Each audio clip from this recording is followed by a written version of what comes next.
সবচেয়ে সহজ উপায় হচ্ছে 4টা থেকে 11টা কয়েল থাকবে, বাক কয়েল থাকবে, এবং কয়েলগুলো দেখতে একই রকমই হবে। হয়তোবা দুই রকম হইতে পারে, অনেক সময় দুই ডিজাইনের কয়েল হয়, ঠিক না? এই পাওয়ার আইসিটা দেখুন দুই ডিজাইনের কয়েল হয় অনেক সময়।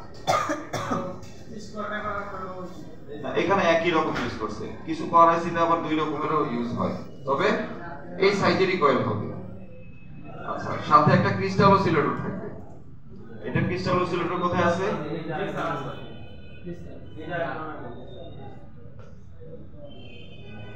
মেইন পাওয়ার আইসি ক্রিস্টাল অসিলেটর কোথায় থাকবে? এই যে দেখেন ক্রিস্টাল অসিলেটর, 4টা টার্মিনাল হয়, দেখতে মাইক্রোফোনের মতো, ডিজিটাল মাইক্রোফোনের মতো, ঠিক না?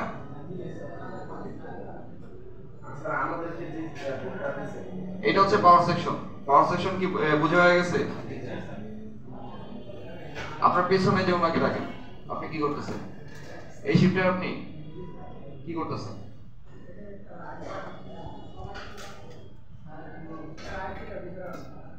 আইসি বের করতেছেন। পাওয়ার সেকশন কি আপনি চেনেন? চেনেন? বলেন তো, চেনার উপায় কি? সিপিইউর নাম থাকবে,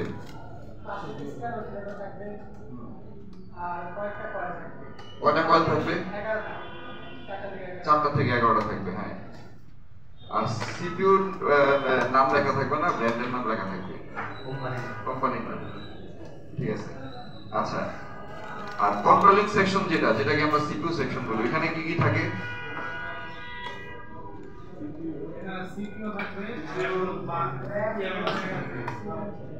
র‍্যাম, রম, সিপিইউ, এই তিনটেই থাকে। এখন র‍্যাম রম একসাথে থাকতে পারে, র‍্যাম রম আলাদাও থাকতে পারে, ঠিক না?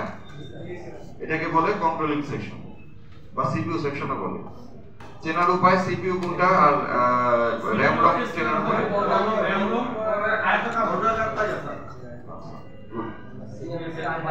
আর যদি র‍্যাম আর রম আলাদা হয় তাহলে চিনবেন কিভাবে? তাহলে র‍্যামটা লম্বা হবে, রমটা আয়তাকার হবে।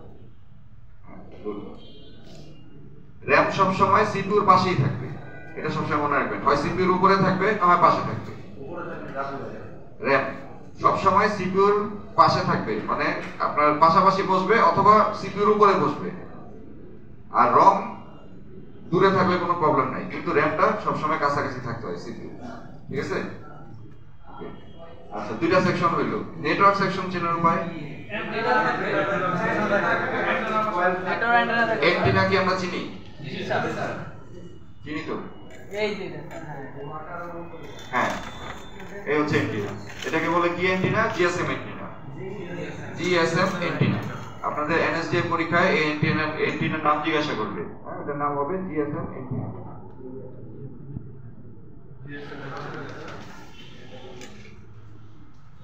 এই এন্টিনার কানেকশন, যে লেয়ার গুলো দেখা যাচ্ছে, এই যে রগের মতো দেখা যায়, একটা লেয়ার দেখা যাচ্ছে না, একটা দাগের মতো, এটা যেই টিনের ভিতরে ঢুকবে। এখন তো টিনটা খোলা আছে বলে আপনারা চিনতে পারতেছেন, যদি টিন এটার উপরে একটা শিল্ডিং থাকে, ঠিক না, টিন দিয়ে ঢাকা থাকে, তখন চিনবেন কিভাবে? এই এন্টিনার রগটা, যে এই যে লেগটা মানে লেয়ারটা যে টিনের ভিতরে ঢুকবে, ওইটাই হচ্ছে আপনার পুরোটা নেটওয়ার্ক সেকশন, ঠিক আছে? এটি হচ্ছে আপনার চেনার সহজ উপায়। আচ্ছা, এন্টিনার কি আরো নাম আছে? এন্টিনার সুইচ বা এরকম কোন নাম আছে? এন্টিনা সুইচ নামে একটা আইসি থাকে আলাদা, অনেক আগে ইউজ হইতো, এখন আর ইউজ হয় না, এখন নেটওয়ার্ক আইসির ভিতরে দিয়ে দেয় এন্টিনা সুইচ নামে। তো এটা হচ্ছে জিএসএম এন্টিনাই বলে এটাকে। আরেকটা নাম বলে আপনার আরএফ এন্টিনা। তো আরএফ এন্টিনা আমরা লিখবো না, আমরা জিএসএম এন্টিনাই লিখবো, ঠিক আছে?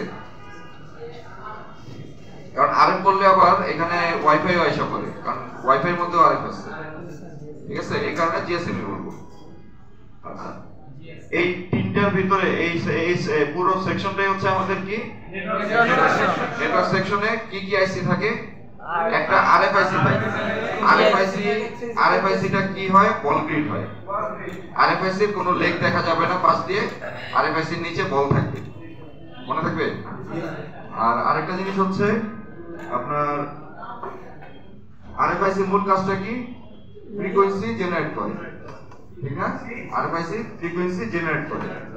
আচ্ছা, আর কি আইসি থাকতে পারে? যদি লো রেঞ্জের সেট হয় তাহলে হয়তো একটাই আপনি পিআইসি পাবেন, হাই রেঞ্জের সেট হলে হয়তো দুইটা পাইতে পারেন, তিনটা পাইতে পারেন। তো আমরা নরমালি প্রাথমিক যেটা আমাদের জানা দরকার, বেসিক কনসেপ্ট যেটা আমাদের জানা দরকার, আমরা জানবো 2GPA এবং 4GPA। নেটওয়ার্ক আইসি সেকশনে, নেটওয়ার্ক সেকশনে আমার কি কি থাকবে? আরএফআইসি থাকবে মেইন আইসি, আর কি থাকবে? 2GPA, আরেকটা 4GPA। বল গ্রিড, এখানে একটাই বল গ্রিড থাকবে, ওইটি আরএফআইসি। এখন আপনি এখানে দেখেন, এখানে বল আর পিন বোঝা যায় কোনটা? পিন আইসি কোনটা, বল আইসি কোনটা?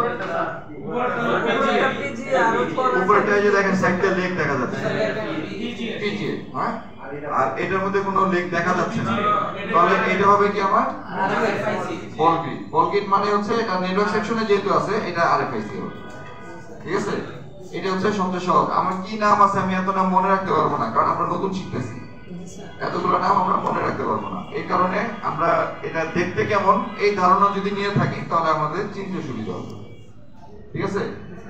নেটওয়ার্ক এই আরএফআইসি এর নাম থাকে, ডব্লিউটিআর থাকে, এসডিআর থাকে, এসপিআরটি থাকে, অনেক নাম থাকে, এত নাম আপনি মনে রাখতে পারবেন না, প্রয়োজন নাই। এক সময় 6 মাস পরে 1 বছর পরে যে আপনার এমনি মনে হয়ে যাবে, এটা এই মুহূর্তে আপনার নাম প্রয়োজন পড়ে না। পরে কি এটা ধরনটা কেমন, দেখতে কেমন, এটা আশেপাশে কি থাকে। এটা দেখতে বল গ্রিড, এটা আরএফআইসি হবে। পিন গ্রিড, এটা 2GPA হবে।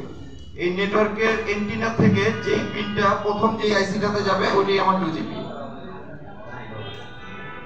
এই নেটওয়ার্কের যে এন্টিনা, যে লাইনটা দেখা যাচ্ছে, এই লাইনটা আমার JPA তে যাবে, ওইটাই হবে আমার 2GPA।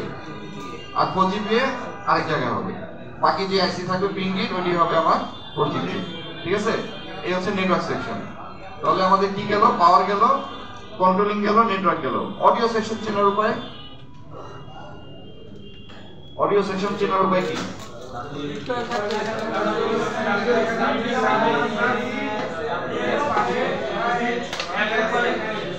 ওই অডিও সেকশন চেনার উপায় হচ্ছে জোড়া বিটকয়েন থাকবে। আচ্ছা,